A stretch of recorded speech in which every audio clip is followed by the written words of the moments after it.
The sun has left and forgotten me.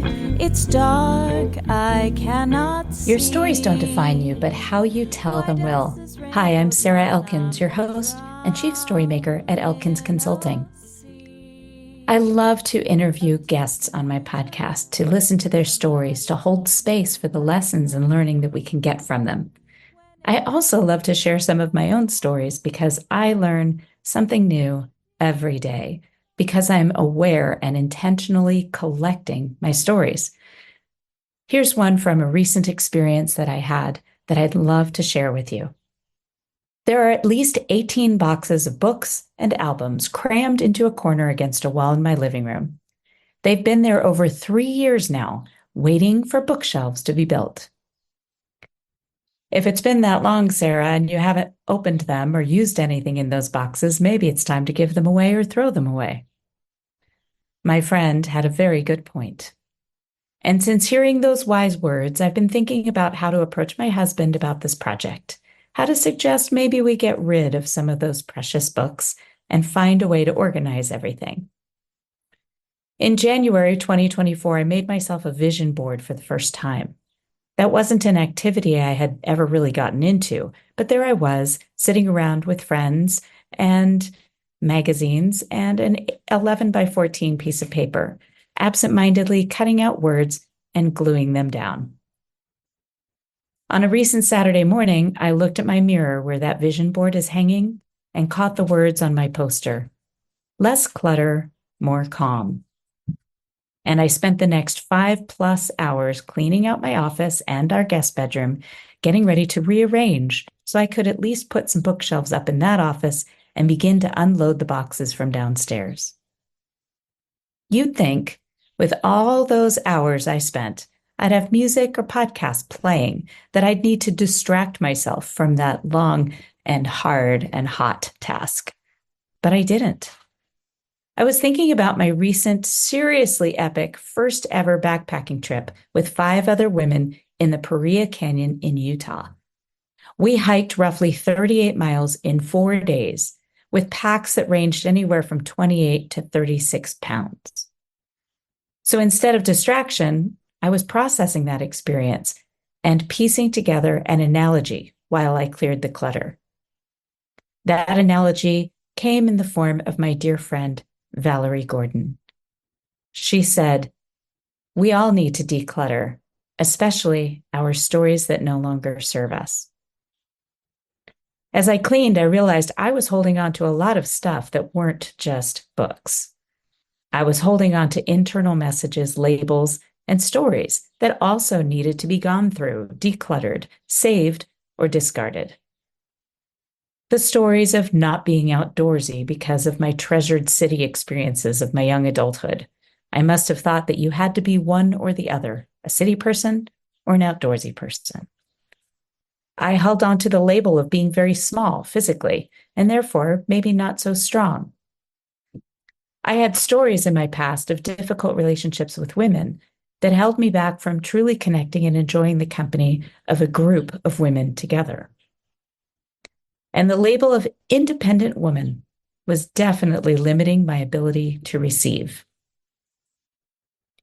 It had been exactly a week since I had returned from that epic backpacking trip as I was cleaning out those boxes of books. I realized that simply committing to going on that adventure with 5 other women had me pretty conflicted. I felt like a total badass just saying yes, and I was terrified at the same time. A couple of months before the hike, I started really training. I remember the first training backpacking trip where I filled it with water weight so I could empty some if it was too heavy, and some food. I probably had around 15 pounds in the pack, and with a friend, I took a 9-mile hike. I felt surprisingly strong. My feet hurt at the end, but the next day they had mostly recovered. I was still scared of the trip in late May, but knew I had some time to work my way up to the likely weight of around 30 pounds. Borrowing a lightweight tent and other gear from friends made the trip affordable, and when we left for that 13-hour drive early on a Saturday morning, I figured I was as prepared as I could be.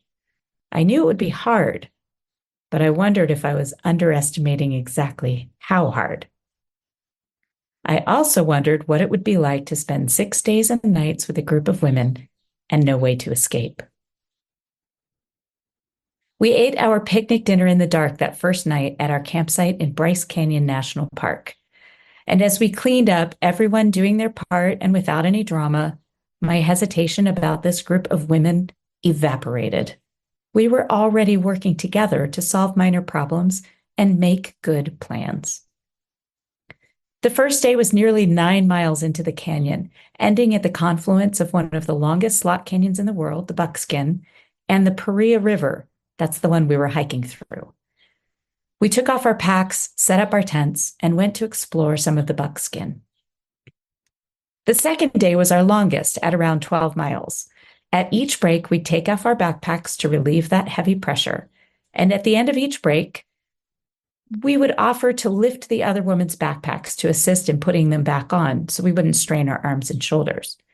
But most of the time, each woman said, "No thanks, I've got it," including me. I said that at least 3 times before I realized how silly that was.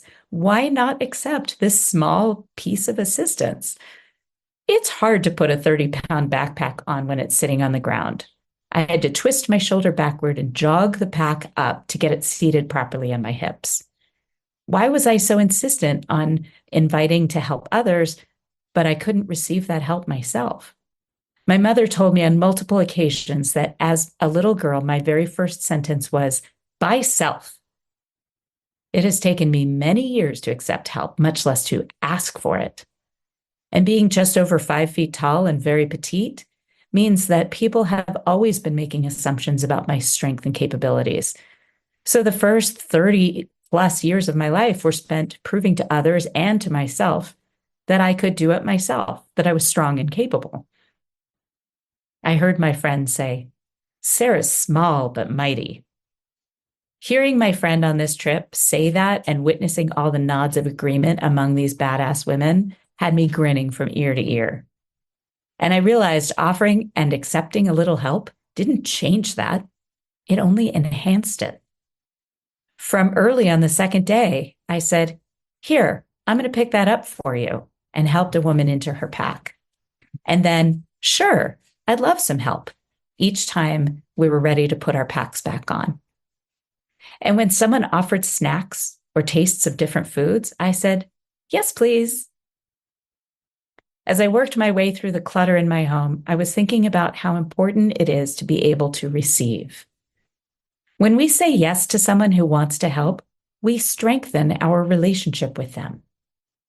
When we consistently say, "No, thank you," we make it less likely someone will ask us for help or to accept what we offer. Why would someone who isn't an energy sucker accept our help with some level of vulnerability if we won't accept help ourselves? And why would someone continue to offer help when we keep saying no? The clutter in my head was slowly being put away or discarded, as was some of the clutter in my office. I just accomplished something that was really important to me. I proved to myself that I'm as outdoorsy as I want to be, that I am small and mighty, that it's not about a group of women, it's about the right group of women, and that offering help can't be one way. To truly deepen relationships, we also have to be able to receive. From the smallest offer of help with putting on that 30-pound backpack to maybe bigger offers of a meal delivered when things are hectic at home. I still have a long way to go to declutter my office and manage those boxes of books. And I suppose I'll continue in some ways to battle the internal messages, those labels, the stories and personal narratives that it's taken 54 years to build and sustain. And yet, I feel like I'm well on my way simply by acknowledging those stories, collecting evidence that they no longer fit, and making an intentional choice to change them. What are you holding on to that maybe it's time to discard or reframe? What new labels and stories will you choose? I know some of mine. Badass, strong, outdoorsy, receptive to receive. Thanks for listening, friends. I'm looking forward to hearing your thoughts on this episode of Your Stories Don't Define You. How you tell them will. Smile, what's the use of crying? You'll find that life is still worthwhile if you just smile.